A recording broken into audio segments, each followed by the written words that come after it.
इधर वाराणसी में असदुद्दीन ओवैसी का बयान सामने आया है। जनसभा में मुख्तार का जिक्र किया है। मुख्तार अंसारी को बताया शहीद, मैं किसी से डरने वाला नहीं, ओवैसी ये कह रहे हैं। मुख्तार को जहर देकर मारा गया, ओवैसी ये कह रहे हैं। हालांकि विस्तार रिपोर्ट भी आ चुकी है जिसमें जहर की कोई बात नहीं कही गई है।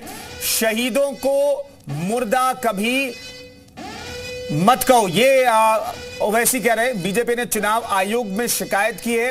वाराणसी में एक जनसभा को संबोधित करते हुए एआईएमआईएम प्रमुख असदुद्दीन ओवैसी ने कहा कि मुख्तार अंसारी का नाम लेकर कह रहा हूं कि मैं किसी से डरने वाला नहीं हूं। मुख्तार एक इंसान था, जुडिशियल कस्टडी में था, उसे जहर देकर मार दिया गया, वो शहीद है। और शहीदों के बारे में कहा गया है कि शहीदों को मुर्दा कभी मत कहो, वो जिंदा है।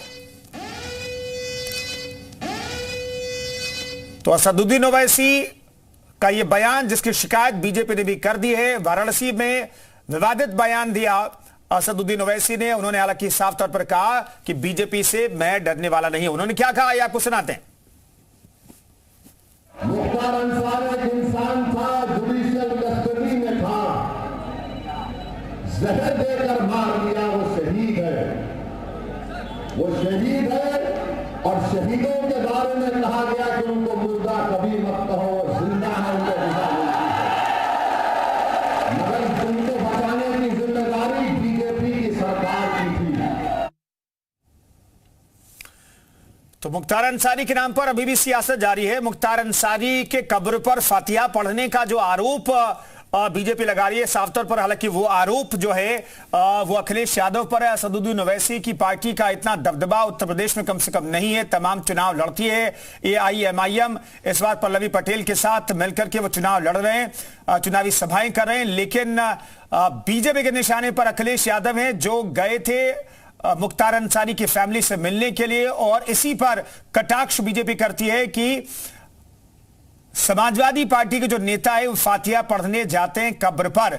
और अब मुख्तार अंसारी, जो कि एक माफिया था, कई मामलों में दोषी करार दिया जा चुका था। ठीक है, न्यायिक हिरासत थी उसकी, कई मामलों में अभी न्यायिक हिरासत चल रही थी, लेकिन कई मामलों में दोषी करार दिया गया था। उसकी मौत हो गई थी पिछले महीने। और इस मौत को लेकर के कई सवाल खड़े किए गए परिवार की तरफ से। असदुद्दीन ओवैसी अभी भी ये सवाल खड़े कर रहे हैं कि उन्हें जहर देकर के मुख्तार अंसारी को मारा गया। लेकिन विस्तार रिपोर्ट भी अब सामने आ चुकी है। 5 डॉक्टरों के पैनल ने पोस्टमार्टम किया था। विस्तार रिपोर्ट भी सामने आ चुकी है। विस्तार रिपोर्ट में किसी भी तरह के जहर की पुष्टि नहीं हुई है।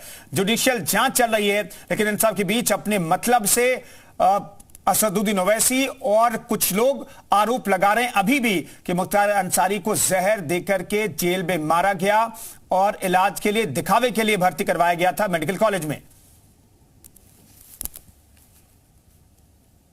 तो जनसभा में असदुद्दीन ओवैसी ने मुख्तार अंसारी का जिक्र किया है और मुख्तार अंसारी को शहीद बता दिया है। एआईएमआईएम प्रमुख असदुद्दीन ओवैसी ने, मैं किसी से डरने वाला नहीं हूं, ये बात कह रहे हैं ओवैसी।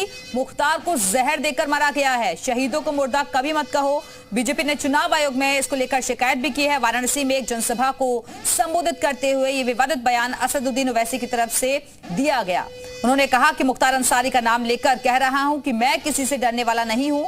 मुख्तार एक इंसान था, जुडिशियल कस्टडी में था और उसे जहर देकर मारा गया है। हालांकि पोस्टमार्टम रिपोर्ट सामने आ चुकी है। विस्तार रिपोर्ट से भी साफ हो चुका है कि उसे जहर नहीं दिया गया था। लेकिन मौत पर भी अब सियासत हो रही है। शहीदों के बारे में कहा गया है कि शहीदों को मुर्दा कभी मत कहो, वो जिंदा है। इस तरीके का विवादित बयान मुख्तार अंसारी की जो पार्टी है उसको लेकर भी सियासत साधने की कोशिश की जा रही है एक तरीके से। और दूसरी तरफ असदुद्दीन ओवैसी, जो कि इस बार पल्लवी पटेल के साथ गठबंधन के तहत चुनाव लड़ रहे हैं, वो कहीं ना कहीं वोट बैंक को साधने की कोशिश भी कर रहे हैं। तो आज दूसरे चरण का चुनाव हो रहा है और इस बीच आगे के लिए प्रचार प्रसार भी जोरों पर है। वाराणसी में एक सभा के दौरान असदुद्दीन ओवैसी ने यह विवादित बयान दिया। इसको लेकर बीजेपी की तरफ से चुनाव आयोग में शिकायत भी दर्ज करवाई गई है।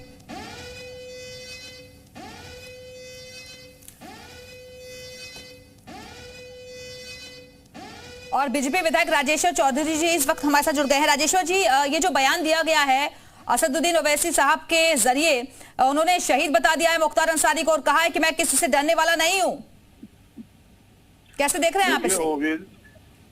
मैं राजेश चौधरी बोल रहा हूँ। जी बोलिए। नाम आप संशोधन करिए। हाँ जी, माफी के साथ। जो एक्टिविटी है वो हमेशा भारत विरोधी रही। ये सब राष्ट्र विरोधी लोग हैं, राष्ट्र विरोधी तत्व हैं। ये वो लोग हैं जिनको गजवाए हिंद करना है हिंदुस्तान के अंदर। एक एजेंडे के तहत ये लोग काम कर रहे हैं। इनको इससे मतलब नहीं है कि वो मुख्तार अंसारी माफिया था, अपराधी था, कितने माँ बहनों के उसने सिंदूर उजाड़े थे, कितने घर बर्बाद करने का काम किया था, हत्याएं, लूट, डकैती, अपहरण, कितने जघन्य कांड करने वाले को जब ऐसे कहते शर्मनाक है और देश की जनता ये सब देख रही है, इन लोगों को जवाब देगी। राजेश जी, लेकिन एक तरफ आज सेकंड फेज का चुनाव भी चल रहा है, वाराणसी में जाकर इस तरीके का बयान देना, क्या इसको ये माने कि ये सियासत साधने की कोशिश की जा रही है? विशुद्ध रूप से ठीक कहा आपने। ये राजनीति के तहत ही इस तरह का बयान दे रहे हैं कि किसी भी तरह से मुस्लिम समाज के अंदर ध्रुवीकरण हो और उसको ऐसे पेश करने की कोशिश कर रहे हैं जैसे कोई वो क्रांति का दूत एक अपराधी था, मर गया, एक अध्याय समाप्त हो गया, इसके अलावा कुछ था नहीं। क्रिमिनल की तो ये देखा आपने समाजवादी पार्टी के राष्ट्रीय अध्यक्ष भी वहाँ फतवा पढ़ रहे हैं जाकर के।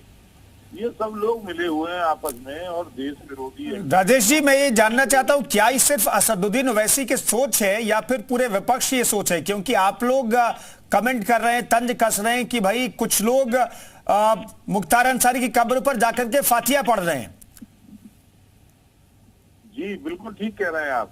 ये केवल मुस्लिम तुष्टीकरण की नीति है और उसको जो है मुसलमानों को एकत्रित करके अपने पक्ष में वोट हासिल करना चाहते हैं। हमेशा इतिहास रहा है लोगों का, जो हिंदू विरोधी काम होगा उसमें बढ़ चढ़ करके भाग लेंगे, राम भक्तों पे गोलियां चलवाएंगे और कहीं मान लो मुस्लिम लड़के बलात्कार भी करके आ रहे हैं तो कह देते हैं कि लड़कों से गलती हो जाती है।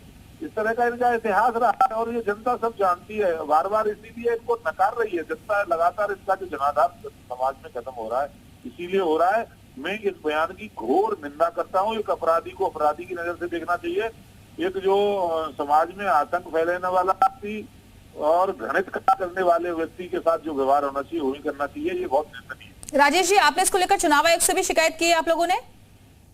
एकदम शिकायत करेंगे। किसी अपराधी को कैसे आप शहीद कह सकते हो? शहीदों का अपमान है। एक व्यक्ति देश की सीमा पे अपने प्राण न्यौछावर कर रहा है, भारत माता की सेवा करते हुए हंसते हंसते आतंकवादियों को मार रहा है, जाकर के पाकिस्तान से युद्ध कर रहा है, चीन की सीमा पर जाकर के लड़ रहा है, वो शहीद होता है या ये अपराधी शहीद हो जाएंगे? तो ये तो शहीदों का अपमान कर रहे हैं, भारतीय सेना के उन जाबाजों का अपमान कर रहे हैं जो अपने प्राणों की चिंता न करते हुए भारत माता की सेवा में समर्पित होकर के काम कर रहे हैं।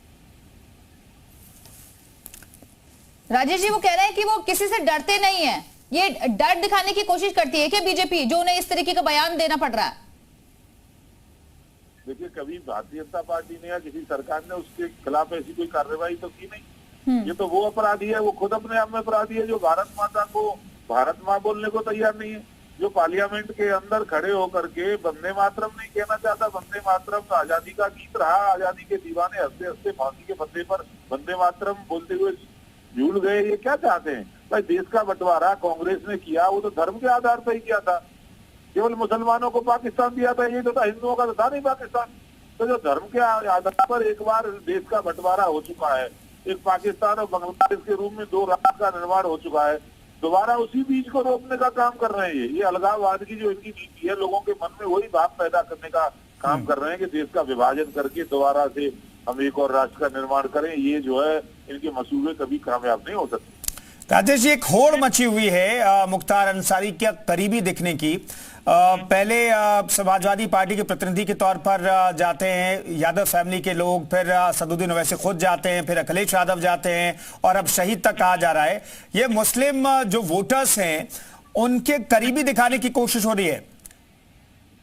देखिए, समाजवादी पार्टी का पुराना इतिहास है। ठीक है, आदिल हुसैन साहब इस वक्त जुड़ गए हैं AIMIM की तरफ से। आएंगे राजेश जी आपके पास। हुसैन साहब, ये क्या समझाना चाह रहे हैं ओवैसी साहब? राजेश जी को भी अगर आपने सुना हो तो वो कह रहे हैं कि ये तो सीधे सीधे शहीदों का अपमान कर रहे हैं। वो राजेश जी को पता नहीं, जो नाथूराम गोडसे को मानने वाला उसको क्या पता है कि शहीद कौन होता है? मुख्तार अंसारी भी शहीद हुए हैं, अतीक अहमद भी शहीद हुए हैं, शहाबुद्दीन साहब भी शहीद हुए हैं। शहादत जिसको मारा गया उसको शहीद का दर्जा मिला और जो बैरिस्टर असदुद्दीन ओवैसी साहब ने कहा वो सही कहा है। इसमें गलत क्या कहा है? ये नाथूराम गोडसे और सावरकर को मानने वाले हाफ पैंट से तो अभी फुल पैंट हुए हैं। ये क्या बताएंगे सावरकर का और नाथूराम गोडसे के मानने वाले शहीद क्या होता है? देश की आजादी में इनका कहीं योगदान था क्या? कहीं पर थे क्या? ये तो अंग्रेज की दरबारी और चमचागिरी कर रहे थे। अरे देश के लिए जिसने मुख्तार अंसारी जिस घर से है उसने अपने पूरे नहीं आदिल साहब ठीक है, शहीद कैसे मुख्तार अंसारी शहीद कैसे है? शहीद जिसको मार दिया गया, जिसको नहीं मार दिया गया मतलब क्या है अगर हिम्मत भाई? आप कहेंगे तो मार दिया गया थोड़ी है। राजेश चौधरी साहब कुछ कहना चाह रहे हैं? आने में कौन चार मिला? वो हीनियस क्रिमिनल था, वो अपराधी था, वो चोर था, वो डकैत था, वो बदमाश था, वो हत्यारा था, एक घृणित कार्य करने वाला कोई व्यक्ति था तो मुख्तार अंसारी था। उसी तरह से अतीक अहमद भी था, उसी तरह से शहाबुद्दीन भी था। अतीक अहमद सामने बोली नहीं निकलती हुआ और उत्तर प्रदेश सरकार माफिया को मिट्टी में मिलाने में कोई कसर नहीं छोड़ेगी। इनके कोसने से कुछ नहीं होता है। अरे कहा है योगी जी उत्तर प्रदेश के अंदर ऐसे अपराधियों को अतीक अहमद जैसे अपराधी आंसू टपका इसको ला करके सरकार इनके खिलाफ मुकदमा नहीं चलता था जी। और इनके ये गजवाए हिंद पूरा इस्लामीकरण करना चाहते हैं।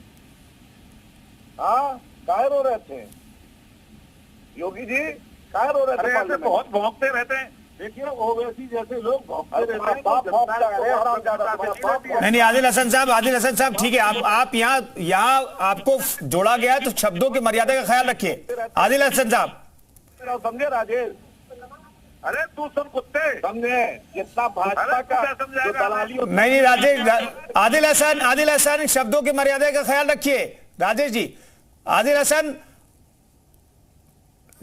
चलिए बहुत बहुत धन्यवाद। ये शब्दों की मर्यादा नहीं है। टीवी चैनल पर इस तरह के शब्दों का इस्तेमाल आदिल हसन कर रहे हैं, ये एक्सेप्टेबल नहीं है, इसलिए हम फोन काट रहे हैं दोनों का। बहुत बहुत धन्यवाद।